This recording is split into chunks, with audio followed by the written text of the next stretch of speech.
क्या हमारे ऋषि मुनि पागल थे जो कौओं के लिए खीर बनाने को कहते थे और कहते थे कि कौओं को खिलाएंगे तो हमारे पूर्वज को मिल जाएगा? नहीं, हमारे ऋषि मुनि बहुत ही क्रांतिकारी विचारों के थे। यह है सही कारण। जैसा कि आप जानते हैं कि पितृपक्ष के दिनों में कौओं को पितरों का प्रतीक मानकर भोजन कराया जाता है। यह सवाल अक्सर पूछा जाता है कि आखिर भोजन कौए को ही क्यों दिया जाता है। यहां कुछ ऐसे ही जवाब और रियल फैक्ट्स हम आपको देने जा रहे हैं जिससे आप जान सकेंगे कि भारत की प्राचीन सभ्यताओं में कौवे को इतना महत्व क्यों दिया गया है और पौराणिक कथाओं में कब कब कौवे का जिक्र आया है। गरुड़ पुराण में बताया गया है कि कौवे यमराज के संदेश वाहक होते हैं। श्राद्ध पक्ष में कौवे घर घर जाकर खाना ग्रहण करते हैं। इससे यमलोक में स्थित पितृ देवी देवताओं को तृप्ति मिलती है। लेकिन इसका एक और वैज्ञानिक कारण है और वो है बरगद और पीपल के वृक्ष।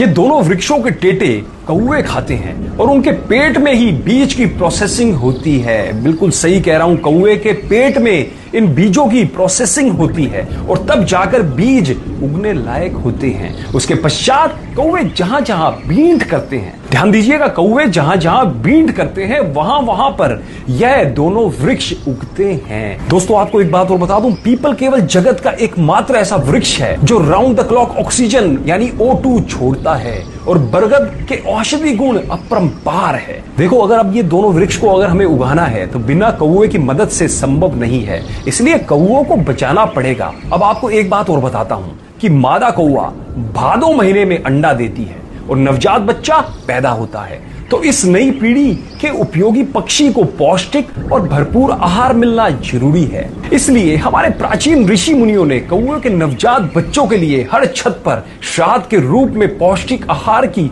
व्यवस्था कर दी थी, जिससे कि कौओं की नई जनरेशन का पालन पोषण हो जाए। इसलिए दिमाग दौड़ाएं, श्राद्ध करना प्रकृति के रक्षण के लिए नितांत आवश्यक है। ध्यान रखना, जब भी बरगद और पीपल के पेड़ को देखो तो अपने पूर्वज तो याद आएंगे ही, क्योंकि उन्होंने श्राद्ध दिया था। इसलिए ये दोनों उपयोगी पेड़ हम देख रहे हैं। एक बात और बोल देता हूं, कुछ लोग जो कि सनातन धर्म पर उंगली उठाते हैं, सनातन धर्म पर उंगली उठाने वालों, पहले सनातन धर्म को जानो फिर उस पर उंगली उठाओ। जब आपके विज्ञान का कुछ भी नहीं था, हमारे सनातन धर्म को पता था कि किस बीमारी का इलाज क्या है, कौन सी चीज खाने लायक है, कौन सी चीज खाने लायक नहीं है। अतः ज्ञान का भंडार है हमारा सनातन धर्म। हमारे समस्त वेदों में, हमारे समस्त पुराणों में ज्ञान का भंडार भरा पड़ा है और उनके नियम विदेशी शिक्षा पद्धति में पढ़ के केवल अपने पूर्वजों ऋषि मुनियों के नियमों पर उंगली उठाने के बजाय उसकी गहराई को जानिए और आपको पता लग जाएगा कि वो लोग कितने वैज्ञानिक थे। दोस्तों, मैं आप सब लोगों से एक अपील करना चाहता हूं कि इस वीडियो को ज्यादा से ज्यादा शेयर करें, जिससे समस्त लोगों को हमारे सनातन धर्म के बारे में पता लग पाए और उन लोगों को यह भी पता लग पाए कि हमारे जो पूर्वज थे, जो हमारे ऋषि मुनि थे, वो कितने वैज्ञानिक आधार पर चीजों को सोचते थे, उनका आकलन करते थे। और सब लोगों को इस ज्ञान के बारे में जरूर बताएं। धन्यवाद।